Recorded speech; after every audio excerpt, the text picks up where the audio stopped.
ज्योतिष से जुड़ी हुई एक बहुत अच्छी कहानी तो मैं आपको सुनाता हूँ। एक आदमी एक बार मन में सोचता है, मैं बड़ा परेशान हूँ, मैं बड़ा दुखी हूँ, जीवन में बहुत समस्याएं हैं, मैं क्या करूँ। उसने सोचा कि मैं क्यों ना किसी ज्योतिषाचार्य के पास जा करके और अपने जीवन की ग्रह दशा दिखा करके पूछूं कि मेरे जीवन में क्या चल रहा है, कब समस्याएं दूर होगी।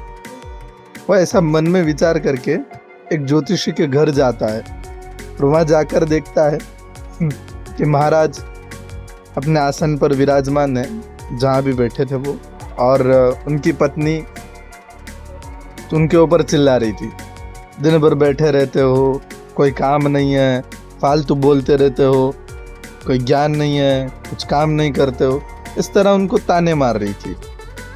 तो व्यक्ति बड़ा असमंजस में था, पूछूं न पूछूं, इनके घर में लड़ाई झगड़े चल रहे हैं, क्या करूं। वह हिम्मत करके उनके पास जाकर के बैठा, नमस्कार किया और फिर पूछा कि मैं जिज्ञासा लेकर आया हूँ, मेरे कुछ सवाल हैं, कुछ प्रश्न हैं, उनका जवाब मुझे चाहिए।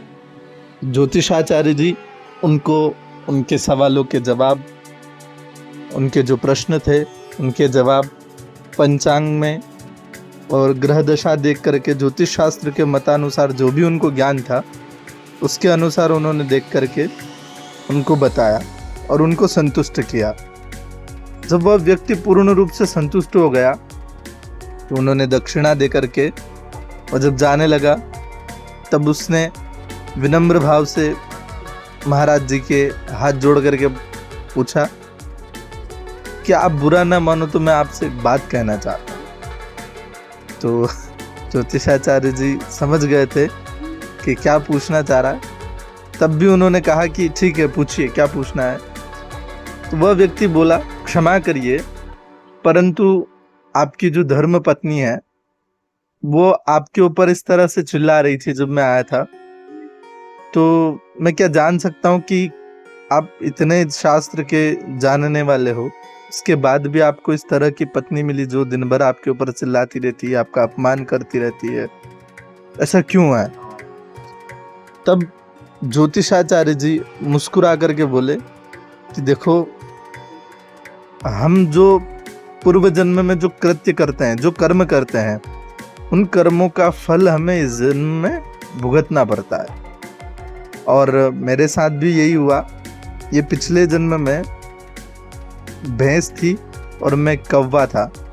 मैं रोज इसे चोंच मारा करता था, इससे परेशान करता रहता था। तो इस जन्म में इसने मुझे परेशान किया और अब ये मुझे और भी परेशान करती रहेगी। यह प्रारब्ध काल जो लेखा जोखा था, इससे मुझे समस्याएं मिली। इतना सुन करके वह प्रसन्न होकर के चला गया। देखिए, इस कहानी से हमें जो शिक्षा मिलती है वह यह है कि ज्योतिष शास्त्र हमें आने वाली समस्याओं से अवगत कराता है और उससे बचने के रास्ते बताता है, लेकिन समस्याओं को दूर नहीं किया जा सकता। ठीक वैसे ही जैसे बरसात तो होती है, लेकिन उससे बचने के लिए हम एक घर बनाते हैं, पक्की छत बनाते हैं, छाता का उपयोग करते हैं, रेनकोट का उपयोग करते हैं, ताकि हम पानी से जितना हो सके बच सकें। लेकिन बरसात तो होती है। ठीक उसी तरह हम समस्याओं से बच सकते हैं, लेकिन उन्हें दूर नहीं कर सकते। तो जीवन में करते रहिए ईमानदारी से काम, और हो समस्या तो ढूंढिए उसका समाधान। जय श्री राघव सरकार। ऐसी जानकारियों के लिए जुड़े रहिए हमसे। जय श्री राघव सरकार।